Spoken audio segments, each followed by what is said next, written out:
नमस्कार मैत्रिणींनो, आजची आपली पहिली टीप आहे ती म्हणजे अशा पद्धतीच्या या जटा असलेल्या या नारळासाठी आहे।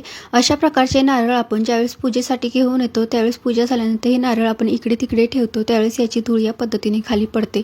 नारळ कशातही ठेवला तरी त्याची धूळ खाली पडतेच। अशा वेळेस ही धूळ खाली पडू नये यासाठी आपल्याला काय करायचं आहे ते बघूया। त्यासाठी हा नारळ आपल्याला ओला करून घ्यायचा आहे। या पद्धतीने इथे मी हा नारळ ओला करून घेतलेला आहे। आता तुम्हाला मी इथे थोडंसं स्वच्छ करून दाखवते आणि याच्यावरती हा नारळ ठेवून दाखवते। तुम्ही बघू शकता जराही येथे कुठेही कचरा पडत नाही। अशा प्रकारे या नारळाच्या जटा जर ओल्या करून ठेवल्या तर तो कुठेही ठेवला तरी त्याची धूळ पडत नाही। त्यामुळे ही ट्रिक नक्कीच ट्राय करा। आता आपली दुसरी टिप आहे ती म्हणजे फळांच्या या प्लॅस्टिकच्या बॉक्ससाठी आहे। असे हे प्लॅस्टिकचे बॉक्स टाकून न देता त्याचा कसा वापर करायचा आहे ते बघूया। त्यासाठी इथे मी आता लसूण घेतलेला आहे। हा लसूण आपण या बॉक्समध्ये ठेवायचा आहे।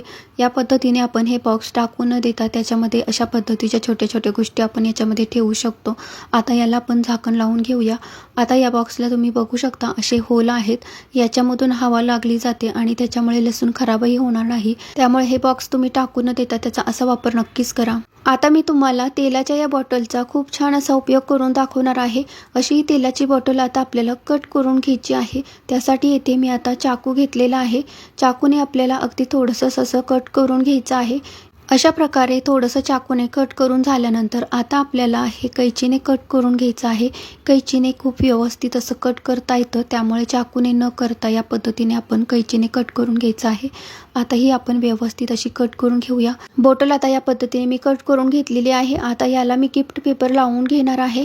तुमच्याकडे जर अशा पद्धतीचा गिफ्ट पेपर नसेल तर याच्या जागेवरती तुम्ही क्राफ्ट पेपर लावू शकता किंवा कापड सुद्धा याच्यावरती डिझाईनचं लावू शकता। आता हा पेपर आपण ग्लूच्या सहाय्याने या पद्धतीने बॉटलच्या बाहेरच्या बाजूने लावून घ्यायचा आहे। पेपर लावून झाल्यानंतर वरचा एक्स्ट्राचा भाग कट करून आतल्या बाजूला असा आपल्याला तो फोल्ड करून घ्यायचा आहे। अशा पद्धतीने इथे या बॉटलला आपण हा पेपर लावून घेतलेला आहे। आता याचा उपयोग आपण पेन स्टँड सारखा करणार आहोत। या बॉटलला तुम्ही आणखीन छान डेकोरेट करू शकता। तुम्हाला जसं आवडतं तसं तुम्ही डेकोरेट करू शकता। अशी ही तेलाची रिकामी बॉटल टाकून न देता त्याचा असा वापर नक्की करा। आता आपण या कोंब आलेल्या बटाट्याचा कसा वापर करायचा आहे ते बघणार आहोत। असे कोंब आलेले बटाटे आपण खायचे नाहीत, हे खाल्ले तर खूप घातक असतात। त्यामुळे असे बटाटे आपण टाकून न देता त्याचा कसा वापर करायचा आहे ते बघायचं आहे। त्यासाठी इथे आता हा बटाटा मी कट करून घेणार आहे। याचे जे कोंब आहेत ते आपण या पद्धतीने बाजूला कट करून काढायचे आहेत।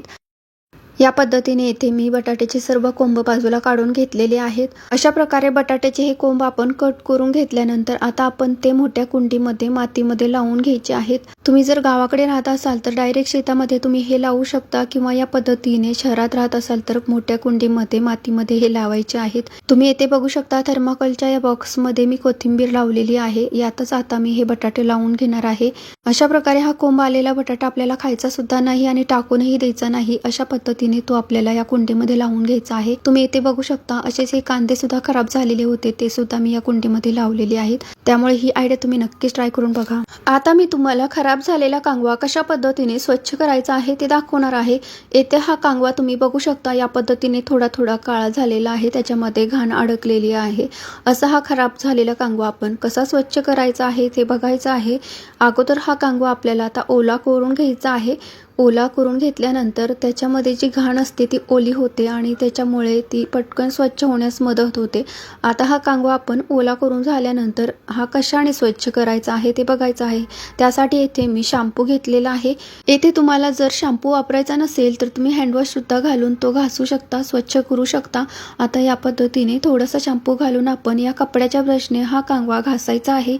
येथे तुम्ही टूथब्रशचाही वापर करू शकता। जुना टूथब्रश असेल तर त्याने तुम्ही हा कांगवा या पद्धतीने घासून स्वच्छ करू शकता। आता हा कांगवा या पद्धतीने मी घासून घेतलेला आहे। घासून झाल्यानंतर आता हा कांगवा आपण स्वच्छ धुवून घेऊया। तुम्ही बघू शकता कांगवा धुताच किती स्वच्छ दिसत आहे ते बघा। याच्यामध्ये जी काही काळी घाण होती ती सर्व निघलेली आहे। अशा प्रकारे हा कांगवा थोडासा आपण आपटूनही घेऊया जेणेकरून त्याच्यातील सर्व घाण निघून जाईल। आता तुम्ही धुतल्यानंतर हा कांगवा बघू शकता किती स्वच्छ झालेला आहे। अगदी नव्यासारखा हा कांगवा दिसत आहे। कांगवा स्वच्छ करण्याची ही पद्धत तुम्हाला आवडली असेल तर नक्कीच ट्राय करा। आता मी तुम्हाला ब्लँकेट कशा पद्धतीने स्वच्छ करायचं आहे ते दाखवणार आहे। हे ब्लँकेट जर आपण ओलं केलं तर ते पटकन सुकत नाही। मशीनमध्ये धुतलं तरी सुद्धा ते थोडंसं ओलच राहतं। अशा वेळेस हे न धुता तसेच उन्हामध्ये न वाळवता कशा पद्धतीने आपल्याला हे स्वच्छ करायचं आहे ते बघायचं आहे। अगोदर हे ब्लँकेट या पद्धतीने आपल्याला व्यवस्थितपणे बेडवरती अंथरून घ्यायचं आहे। आता या पद्धतीने अंथरूण झाल्यानंतर आणखीन आपल्याला काय करायचं आहे ते बघूया।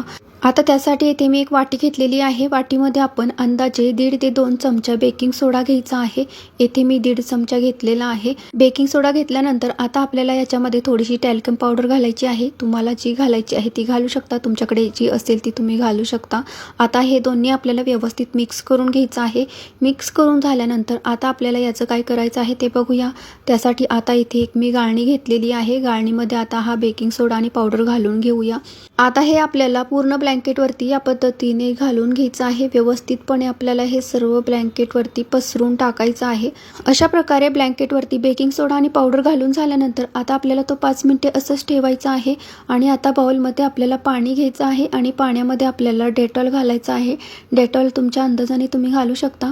आता इथे मी शॅम्पू घालणार आहे। तुम्हाला इथे वॉशिंग लिक्विड घालायचं असेल तर ते सुद्धा तुम्ही घालू शकता। आता हे चमच्याने आपण व्यवस्थित मिक्स करून घ्यायचं आहे। मिक्स करून झालेलं आहे।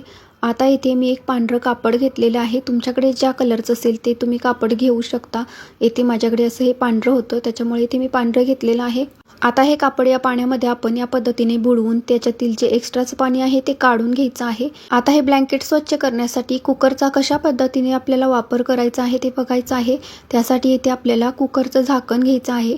कुकरचं झाकण घेऊन आता हे जे भिजवलेलं कापड आहे ते आपण या पद्धतीने खाली अंथरून घ्यायचं आहे। अंथरून झाल्यानंतर याच्यावरती आपल्याला हे झाकण ठेवायचं आहे आणि या झाकणाला हे कापड या पद्धतीने आपल्याला लावून घ्यायचं आहे। हे पॅक करण्यासाठी इथे मी रबरचा वापर करणार आहे। तुमच्याकडे ज्या प्रकारचा रबर असेल तो तुम्ही लावू शकता। इथे मी हेअर रबरचा वापर केलेला आहे। आता हे अशा पद्धतीने झाकणाला लावलेले हे कापड कशा पद्धतीने आपल्याला वापरायचं आहे ते बघूया। या पद्धतीने कापड लावलेले हे झाकण आपण ब्लँकेटवरती या पद्धतीने चोळून घ्यायचं आहे। या पद्धतीने चोळल्यामुळे त्या ब्लँकेटमध्ये जी काही घाण असते ती सर्व या कापडाला चिकटली जाते। तुम्ही आता हे कापड बघू शकता किती खराब झालेले दिसत आहे। तुम्हाला हे कापड मी आता काढूनही दाखवते किती खराब झालेलं आहे ते बघा। सर्व ब्लँकेटवरील घाण जी काही होती ती या कापडामध्ये आलेली आहे। बघा तुम्ही किती काळपट झालेलं आहे हे कापड। आता आपण हे कापड उलटं करून जे खराब आहे ते आतल्या बाजूला करायचं आहे आणि चांगली बाजू आहे ती खालच्या बाजूला करून पुन्हा एकदा ते वापरायचं आहे। अशा प्रकारे पुन्हा एकदा आपण हे कापड आता वापरणार आहोत। अर्ध ब्लँकेट आपण स्वच्छ केलेलं आहे। आता दुसऱ्या बाजूला जे राहिलेलं आहे ते सुद्धा आपण याच पद्धतीने स्वच्छ करणार आहोत। अशा प्रकारे ब्लँकेटचे दोन्ही बाजू मी स्वच्छ करून घेतलेले आहेत। आता हे कापड सुद्धा तुम्ही बघू शकता, या बाजूने सुद्धा असं हे खराब झालेलं आहे। सर्व घाण या कापडामध्ये आलेली आहे। आता या पद्धतीने हे स्वच्छ करून घेतलेलं ब्लँकेट आता पुन्हा एकदा आपल्याला व्यवस्थित बेडवरती अंथरून घ्यायचं आहे आणि उन्हामध्ये न सुकवताही आपल्याला फक्त फॅन खाली सुकवायचं आहे।